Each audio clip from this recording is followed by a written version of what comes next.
Bonjour à tous. Alors voilà, j'ai fait une petite présentation rapide, c'est un petit peu plus parlant. Alors comme l'a dit Mélodie, effectivement, je suis naturopathe depuis 2000. J'ai fait ma reconversion en 2018, donc c'est pas très vieux.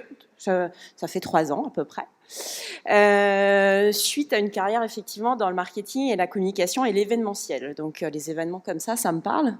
À la limite, c'est un peu petit pour moi même. Mais donc aujourd'hui, on voulait un petit peu vous montrer tout ce qu'on peut faire avec la naturopathie. Donc moi, ça fait que 3 ans que j'y suis, mais effectivement, je fais plusieurs activités en même temps. Donc c'est plutôt un exercice un peu de démonstration pour vous montrer qu'on peut faire plusieurs choses. Comment je suis venue à cette reconversion pour, on va dire, 2-3 choses. Premièrement, je me voyais pas vieillir dans mon métier. Je me disais pas à 60 ans, je vais encore faire du marketing et de la communication. C'était mon chemin de vie, mais c'est comme ça. Deuxièmement, un parcours médical, familial un peu lourd, même voire très lourd, donc qui m'a un petit peu ouvert aux médecines dites douces ou alternatives, tout dépend comment on les appelle. Et puis, j'avais remarqué en entreprise, comme je faisais de la com et du marketing, j'avais dans mes différents postes, derniers postes, dans mon bureau, parce que j'étais responsable marketing communication, tout le monde venait toujours me voir. Donc le côté empathie, c'est que j'étais à la fois le bureau des pleurs et le bureau des rires. Donc je me suis dit, il faut que je fasse quelque chose avec l'humain. Et c'est toutes ces choses-là qui ont fait le lien avec la naturopathie. Alors là, c'est ce que je vous ai dit. Alors la première chose, comme pas mal peut-être d'entre vous en ont envie, mais pas forcément. Effectivement, j'ai commencé par avoir un cabinet. Alors le premier, c'était un échec total parce que le lieu, je l'avais mal choisi. Il faut voir que le parcours, il n'est pas toujours tout facile et tout rose. J'avais mal choisi le lieu. Il y avait des thérapeutes, soi-disant, mais je les voyais jamais, donc j'arrivais jamais à faire des synergies avec eux. L'internet est tombé en panne pendant 3 jours. Il n'y avait pas de fenêtre. Enfin bref, c'était catastrophique. Les énergies étaient mauvaises. Donc j'ai changé. Et par une rencontre, par le réseau, je suis on va dire en sous-location dans un petit cabinet très sympa du 17e avec qui je partage. J'ai mis une petite photo pour l'histoire. C'est une ostéopathe. Son mari est médecin généraliste et il y a aussi une psychologue. Donc c'est un tout petit cabinet, mais avec 4 personnes. Et ce qui est hyper sympa, c'est que quand on travaille comme ça, quand on démarre, on n'est pas tout seul. Et on se renvoie à des clients, on peut discuter avec l'ostéopathe qui va dire, tiens, je t'envoie telle personne pour tel sujet. Avec le médecin aussi, c'est pratique parce que il faut travailler en synergie avec des médecins. Quand on a besoin de faire des examens complémentaires ou etc. Donc voilà, ça c'était ma première idée. Alors effectivement, c'est pas toujours évident. On attend un petit peu le client au début. Il faut trouver toute sa communication, etc. Mais c'est pour ça que j'ai choisi de travailler en synergie parce que c'est plus facile. Deuxième activité, comme je viens du monde de l'entreprise, j'avais depuis le début en tête de me dire finalement l'entreprise aujourd'hui, il y a beaucoup de difficultés, ça va pas très très fort. On a de plus en plus de gens qui vont mal, qui font des burn-out, qui sont stressés, qui cherchent un sens à ce qu'ils font, qui font des carrières pendant 10 ans, 20 ans, puis qu'on peuvent plus.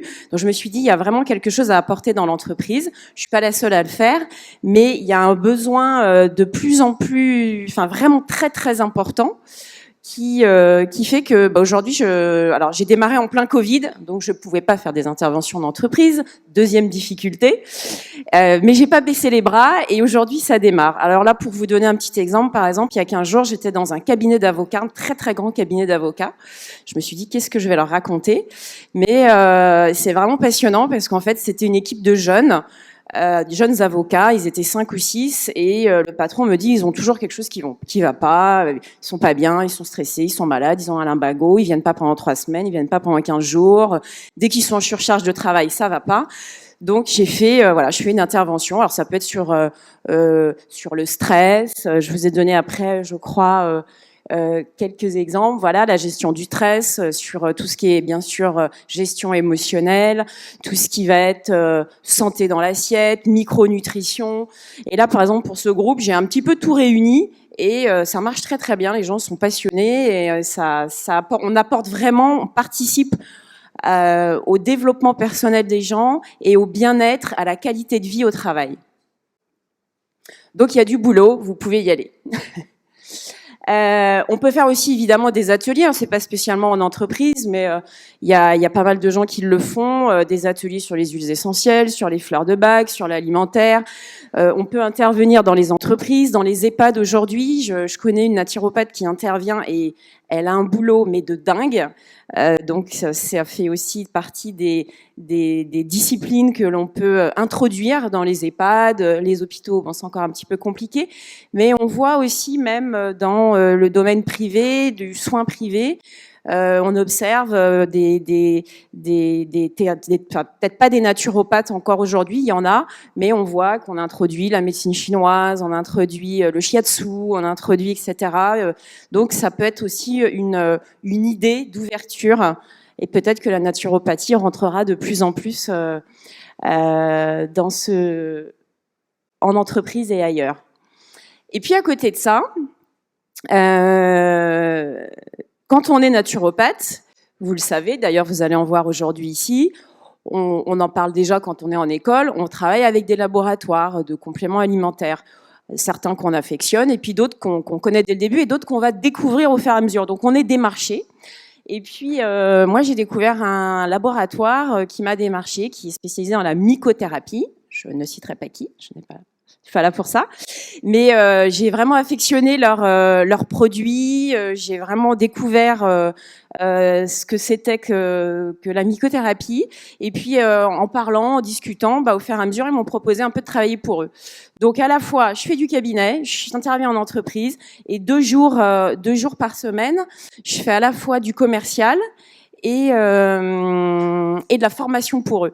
Alors, ce qui est intéressant, c'est de se dire, j'avais peut-être pas envie de repartir sur du commercial au départ, mais finalement, ce qui est génial, c'est que je vais démarcher des thérapeutes, tout type de thérapeutes, des naturopathes, des ostéopathes, de la médecine traditionnelle chinoise, des gens qui travaillent dans l'énergétique, des médecins, des dentistes. Et du coup, je me crée un réseau. Alors, c'est super sympa. D'abord, j'aime bien les produits. Et en même temps, on se crée un réseau. On connaît plein de thérapeutes différents avec des techniques différentes.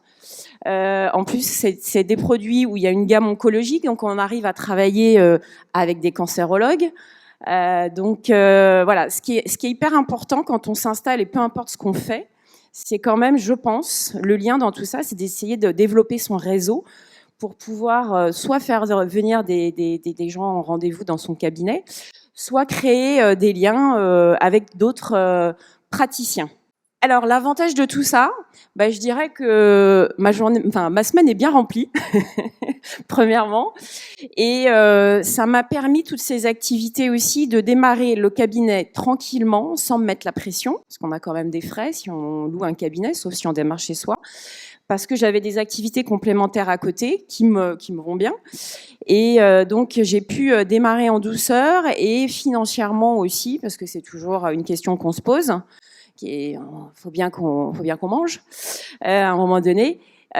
Surtout quand on gagnait pas trop mal sa vie avant, ça m'a permis d'avoir une activité complète toute la semaine et financièrement de pas me sentir trop en décalage avec ce qui se passait avant. Et puis l'important, je dirais, c'est aussi, comme je l'ai dit, le réseau. Ça permet de se faire connaître en tant que naturopathe, se former toujours. Alors je sais que vous sortez de formation.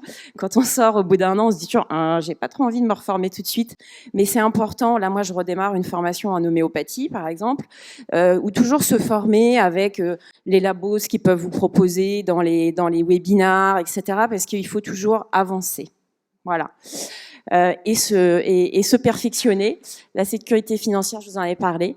Et voilà, développement des connaissances. Et puis surtout, Serge le disait un petit peu avant, croyez toujours en vous et dans vos rêves. Il y a des moments parfois difficiles quand on démarre, il faut pas se le cacher. Mais quand on y croit et qu'on aime ce qu'on fait et qu'on aime ce métier, je pense qu'on y arrive. Voilà.